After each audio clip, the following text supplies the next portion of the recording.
What's up mga animal? Are you alampingasan? Alright. So sa sini nga video no, malulog dati isang pininyahang manok.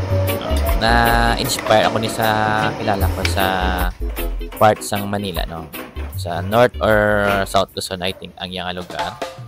Tapos ginsunod ko lang man ang yang mga ingredients.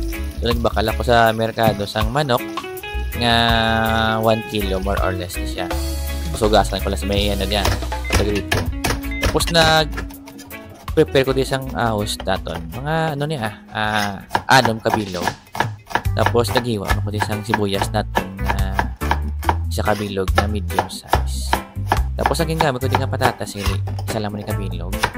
Tapos carrots na medium size, slice ko lang ang para sini. Sa kabilog na medium size lang siya. And then, prepare ko lang din ato nga kusina, no? Nagpainit ko din sa ato nga kalaha.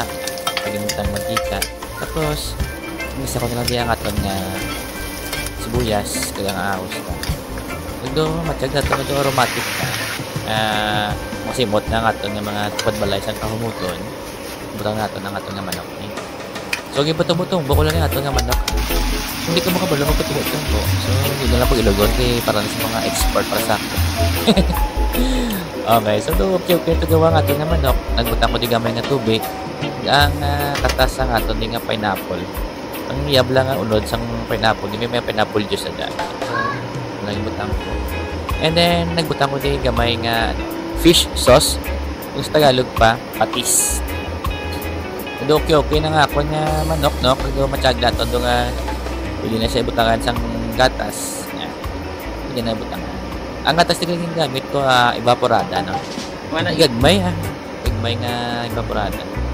Tapos, make sure lang natin nga hindi siya magbilog-bilog na. So, from time to time, ikapunta kita nga ito sa baw. So, check mo do, okay na nga ito sa baw. Punta rin nga ito nga carrots. Kagang nga ito ng patatas. At the same time, siguro mga 5 minutes after that. Ito naman dyan ito nga pineapple. Aton nga red bell pepper. Mas manami talaga kung may rapid ka green bell pepper. So ako wala ko dapat sa merkado na may green bell pepper. So muna nga aton nga resulta. Muna nga aton nga finished product. So tani na lipay ka mo. Hey guys, kaunta pininyahang manok. So ini siya nga luto. Natipan ko sa isa ko kakilala sa Metro Manila, no? Doon nalipat ko kung sa southern part o sa northern part sang Manila. So pininyahang manok. Pinilog ko lang yung ingredient tapos gin-revise ko lang gamay para daw Ilonggo style sa bala. Dalawang kasabaw. Yung mo ito tamis-tamis siya may pineapple na siya nga juice. Kabyan. Yeah. Mahilig sa mga mga style na mo ni bala. So nito dali ang pakpak. May pineapple man siya.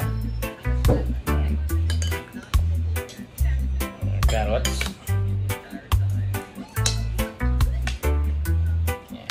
Pero depende sa inyo na kung anong inyong style, no? Ay, mas sinigin na sa usok, hindi sa sinamak. Kung ako hindi na. No, tama, nakadamo. The first bite.